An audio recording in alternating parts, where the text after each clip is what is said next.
Olá pessoal, tudo bem? Espero que vocês estejam bem.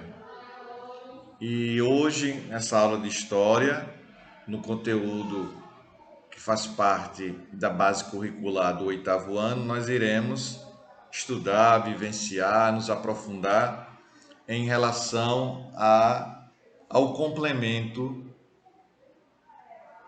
desse momento em que o socialismo utópico e científico surgem com perspectivas de solucionar os problemas da sociedade, problemas esses que eram ocasionados pela introdução do capitalismo e o processo de industrialização iniciado na segunda etapa da Revolução, ali por volta de 1830, 1840, nós temos a segunda etapa da Revolução Industrial, que vai modificar as relações, vai trazer aspectos diferentes e vai ser excludente, vai fazer com que grande parte dos trabalhadores tenham que trabalhar durante várias horas ininterruptas, sem ter garantia, sem ter o salário digno, em condições subhumanas. Então, esses trabalhadores vão ingressar nessas indústrias, nessas fábricas, mas sem nenhum tipo de preparo, nenhum tipo de respeito para com o trabalhador existia naquele momento. Então, o socialismo, ele surge com essa perspectiva de apresentar um horizonte, de apresentar uma solução mediante a exploração ocorrida, pelo capitalismo. E soluções serão apresentadas. A solução através do socialismo utópico, através do socialismo científico. O socialismo utópico nós já estudamos, não é? Tem Saint-Simon como sendo dos grandes líderes desse movimento, buscando fazer uma mudança agora sem pegar em armas, sem radicalização. Charles Fourier também, Robert Owen da mesma maneira. Um outro aspecto, uma outra condição, o outro lado da moeda do socialismo é o socialismo científico, idealizado por Karl Marx e Friedrich Engels. Os dois vão apresentar uma solução através da luta de classes, combatendo o lucro dos capitalistas através da mais-valia, em que ele vai defender que cada trabalhador produz um determinado bem e parte desse valor, parte desse lucro é apenas para os empregadores, é menos para os empresários. Com isso, na aula de hoje, dito isto, vamos avançar a fazer uma situação em que está posta em exercícios, né, na página 309. Página 309. O que é que tem aqui na página 309 aí, professor? Diz aí pra gente. Apresenta 4 tópicos de perguntas e solicita que você vá descrever esses 4 tópicos que são uma das características, aliás, uma das não, são características do socialismo científico. Eu vou me deter, eu vou ficar preocupado em responder 2. Eu já acredito que eu já bati nessa tecla sobre materialismo histórico e dialético. Eu vou na luta de classes. Tá bom assim? Pois bem. Letra C. A superação e o esgotamento do sistema capitalista só poderia ocorrer com a luta de classes. Cada evento das classes, ponto. Prosseguindo aí. A resposta sobre luta de classes na letra C, página 309. Cada evento da história, por classes ou camadas sociais em disputa, pelo espaço político e econômico, vírgula, sempre havendo aquela que controlava a produção e a que era explorada para produzir. Foi assim no feudalismo, quando a burguesia comerciante não aceitava pagar mais impostos dos feudos. Uma tentativa de parar com a exploração.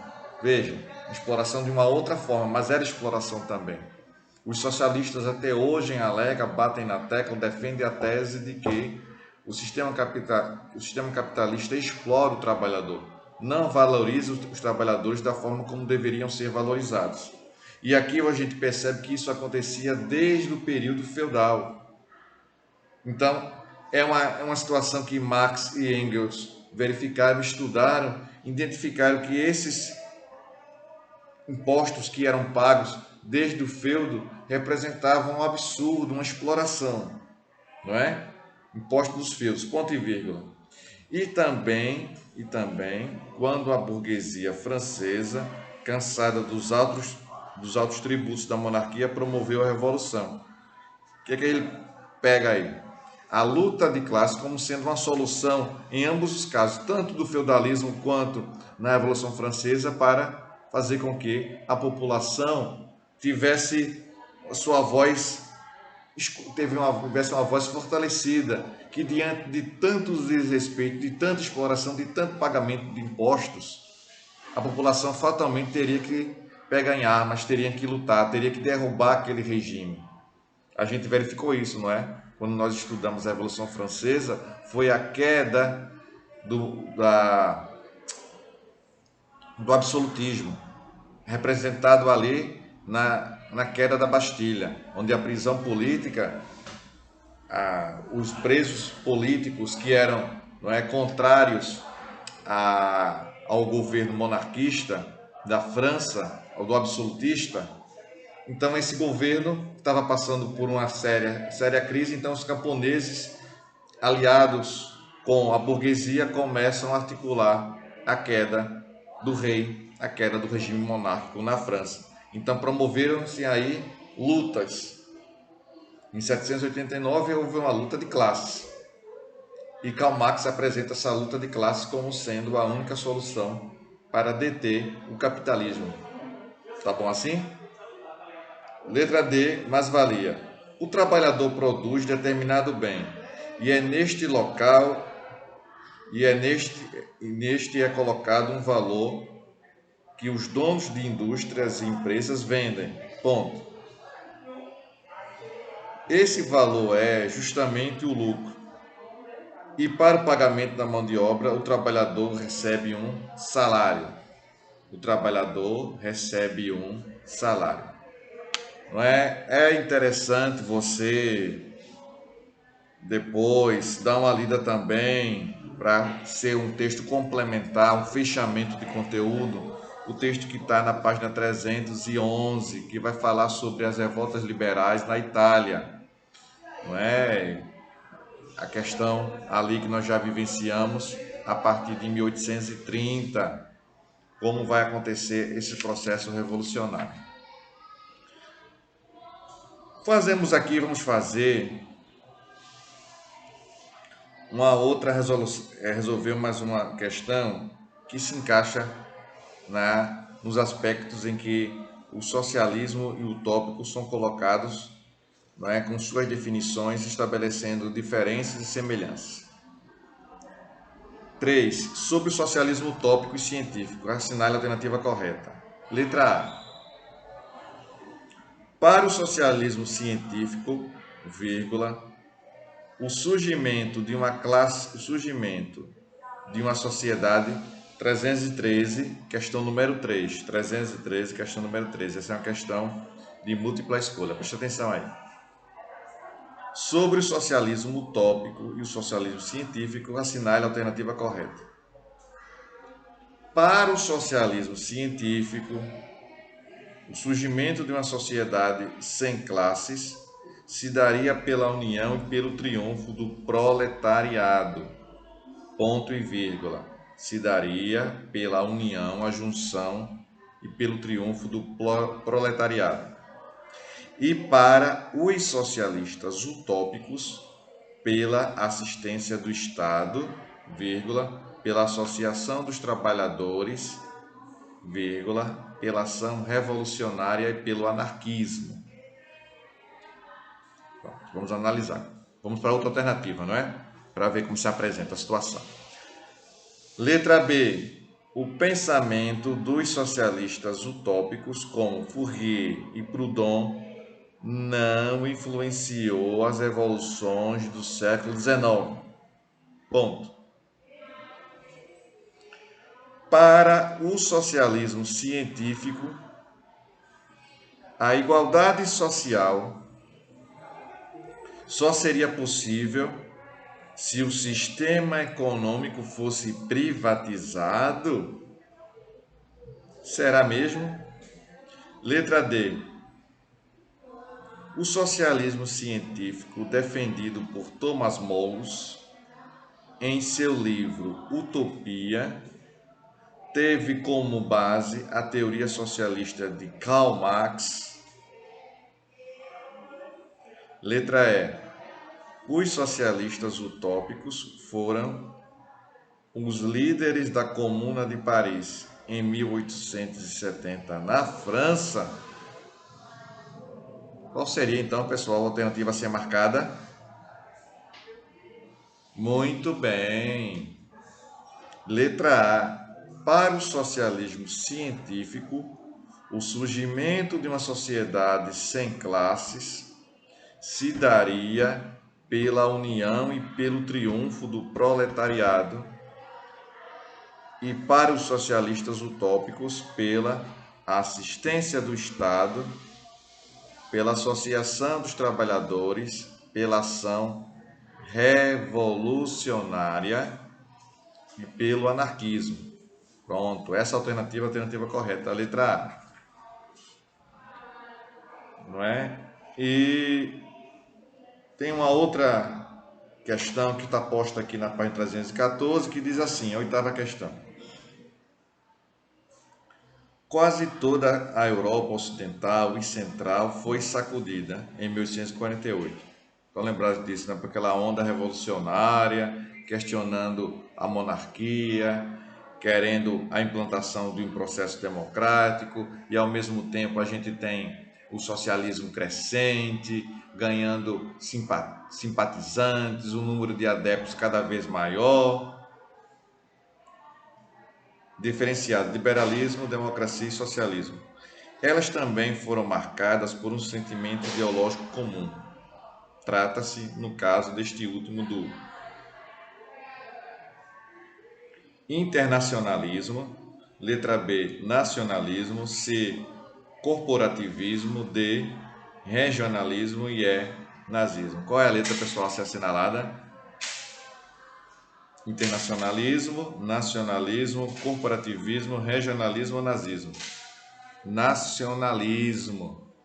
Eu evidenciei, eu conversei com vocês, eu expliquei que esse nacionalismo crescente na Europa, muito crescente, vocês precisam ter isso em mente, crescendo demais, não é?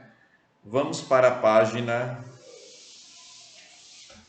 agora. Espero que vocês tenham entendido o conteúdo, tenham absorvido, né? Falamos das revoluções de 1830 e 48, do surgimento do Manifesto Comunista, do socialismo utópico, do socialismo científico, das unificações, não é? Da Itália inicialmente, depois da Alemanha. Temos assim, 316, o neocolonialismo. E aqui na página 316, o livro traz para a gente um texto de um historiador, não é? Reconhecidamente capacitado, inteligente, contribuiu muito para a nossa formação histórica.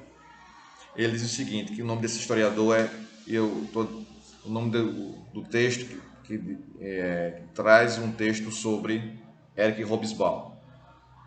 O neocolonialismo. Os centenários foram inventados no fim do século XIX. Em algum momento, entre o 100º aniversário da Revolução Americana e o da Francesa, ambos comemorados com as exposições internacionais de praxe. Os cidadãos instruídos do mundo ocidental tomaram consciência do fato de que aquele mundo, nascido entre a Declaração da Independência, a construção da primeira ponte de ferro do mundo e a tomada da Bastilha, estavam completando 100 anos. Em primeiro lugar, em 1880 ele era genuinamente global. Quase todas as partes agora eram conhecidas e mapeadas de modo mais ou menos adequado ou aproximado. Com mínimas exceções, a exploração já não consistia em descobertas, mas numa forma de esforço atlético. Ao mesmo tempo, o mundo era muito mais densamente povoado. As cifras demográficas não são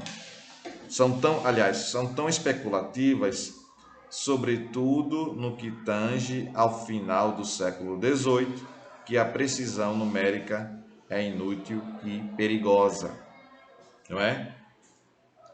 Duas regiões maiores do mundo foram, para fins práticos, inteiramente divididas: África e Pacífico. Não restou qualquer estado independente no Pacífico, então totalmente distribuído entre britânicos, franceses, alemães, holandeses, norte-americanos e ainda em escala modesta japoneses. Por volta de 1914, a África pertencia inteiramente aos impérios britânicos, francês, alemão, belga, português e marginalmente espanhol. A Ásia, como vimos, conservava sua extensão, sua área nominalmente independente, embora os mais antigos dos impérios europeus tenham ampliado e completado seus vastos domínios. O que é que ele está querendo dizer aqui com esse texto? Ele fala aqui sobre o capitalismo em voga, acontecendo muito na Europa, e uma disputa entre nações europeias mais fortalecidas. Há uma disputa, uma divisão da África, por exemplo, o continente africano sendo dividido para esse neocolonialismo. Esse neo significa o que, professor? Novo colonialismo, né? A partir do século XIX, em que as potências europeias vão buscar na África e na Ásia, e na África é mais acentuado porque vai existir uma conferência de Berlim para estabelecer a divisão, não é? Que cada região da África vai ter, cada país influente que vai começar a explorar aqueles países, não é? Como isso vai acontecer? Essas ideias vão ser aplicadas de que maneira? Então, essa nova situação em que os países europeus, pós Império Napoleônico, pós essas revoltas liberais do século XIX, agora eles estão mais ou menos estáveis, com a estabilidade política e territorial considerável, para que a partir dali pudesse haver um desenvolvimento, uma busca maior por esse desenvolvimento, uma busca por matérias-primas para dar vazão às suas necessidades, para dar conta do seu mercado interno, porque na Europa a produção estava começando a ficar parada em relação à matéria-prima. Seria necessário buscar novas matérias-primas. E essas novas matérias-primas foram encontradas aonde? Muito bem, foram encontradas na África em grande quantidade. Só que esses europeus, quando chegam na África, não vão chegar com o discurso: olha, nós viemos aqui para explorar vocês, que nós estamos precisando lá de matéria-prima, que houve esgotamento, parou a produção de matéria-prima, eu venho aqui explorar. Não. Eles chegaram na África, de forma especificamente falando, com um discurso muito bonito, muito bom, de levar desenvolvimento, mas na verdade por trás disso havia um interesse econômico, não é? E para os africanos e asiáticos era, meu Deus, eles se achavam literalmente pelo fato dos europeus estarem, entre aspas, preocupados com seus desenvolvimentos, preocupados com seu bem-estar, não é? Pois bem, dito isto, vamos para a página 316. Ainda na página 316, que nós temos aí subtítulo imperialismo. O que vem a ser esse imperialismo aí? Esse imperialismo, esse ismo, significa uma corrente, uma teoria que é defendida, ismo. E o imperialismo diz assim: o século XIX foi um período de consolidação do crescimento econômico e político de diversas nações europeias, principalmente as que conseguiram acumular capital a partir da industrialização e do comércio externo. Voltando, não é? O século XIX foi um período de consolidação do crescimento econômico e político de diversas nações europeias, principalmente as que conseguiram acumular capital a partir da industrialização e do comércio externo. Também foi decisivo o surgimento dos parques industriais. Durante os séculos XVI e XVII, nações como Portugal, Espanha e Holanda usaram o sistema colonial como condição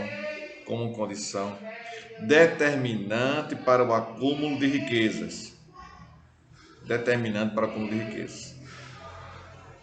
Exploravam os bens naturais das colônias e, consequentemente, sua produção, ficando com todo o recurso.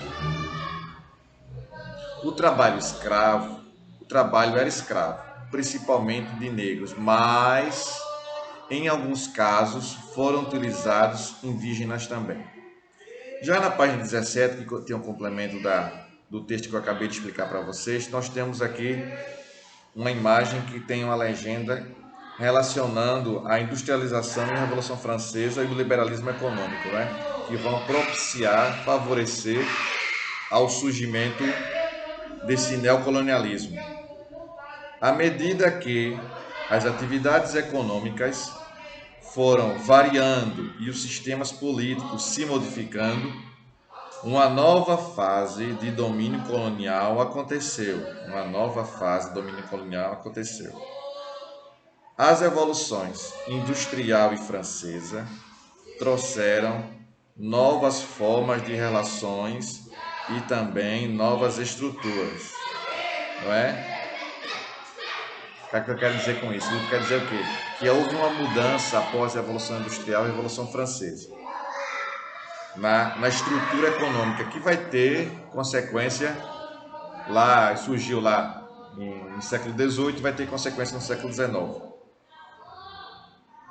A industrialização foi decisiva para que acabassem o sistema colonial e a escravidão, pois os bens de consumo passaram a ser produzidos em larga escala e em grande quantidade, e, portanto, necessitavam de mercado consumidor, que aumentou consideravelmente com a escravidão.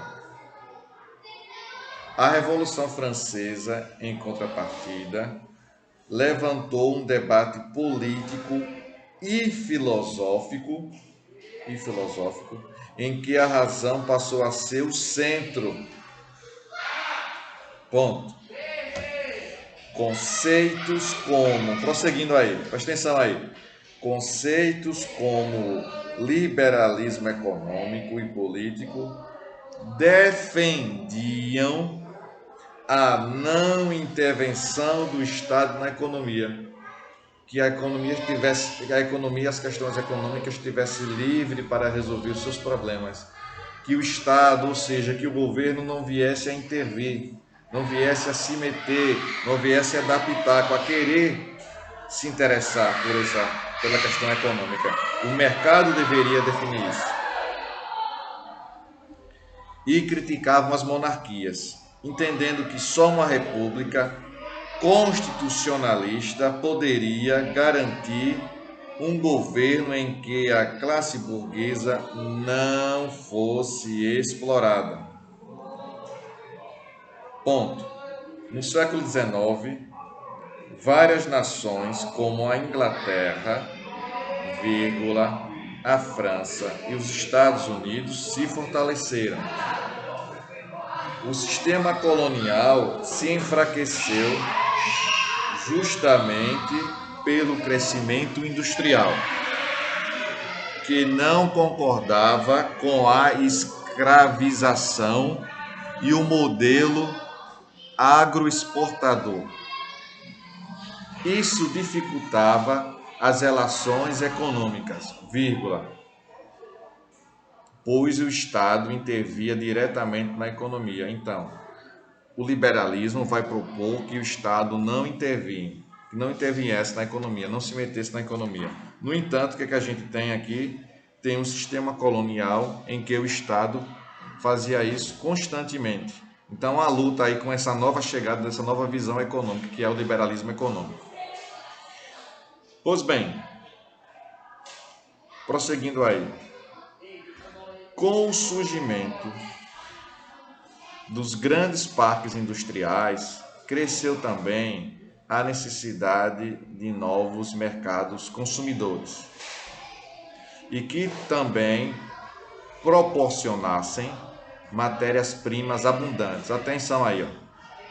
Na Europa vai surgir uma maior quantidade de indústrias e necessitando também de mais matérias-primas, visto que os países europeus estavam começando a ficar estagnados na produção de matéria-prima, parados na questão de produzir matéria-prima. Não tinha como atender, produzia, mas não para atender às necessidades de países europeus que estavam o quê? Muito bem, crescendo do ponto de vista industrial, precisando de matéria-prima. Dessa forma, as nações europeias se dirigiram para a África, olha aí, e para a Ásia,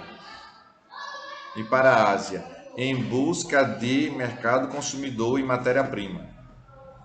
O crescimento populacional da Europa, que estava com mais de 400 milhões de pessoas, devido ao crescimento industrial, também foi fator decisivo para esse neocolonialismo.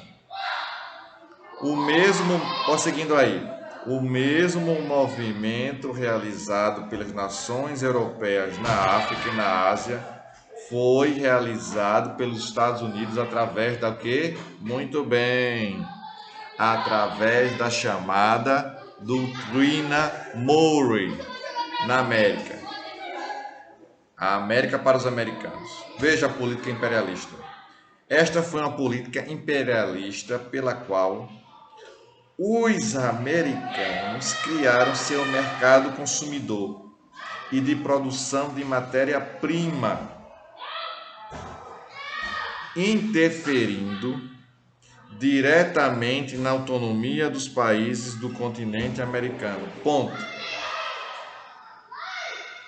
Como já foi dito,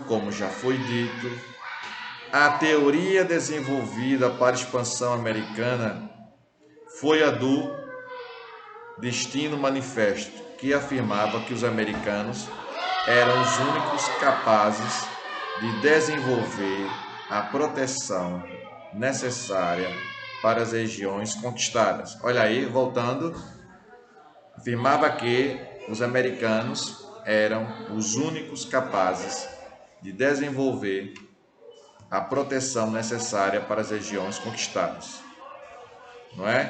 Então, a partir daí vai surgir a situação de uma teoria nova que é chamada de darwinismo social, a teoria da evolução de Charles Darwin. Tá bom assim? Então, essa teoria vai dizer que o homem europeu, o homem branco, nascido nas nações europeias, seria capaz de dominar as outras regiões do mundo. Bem, pessoal, eu espero que vocês tenham compreendido o conhecimento histórico, tenham entendido. Forte abraço para vocês, tchau e até a próxima. Tchau, pessoal.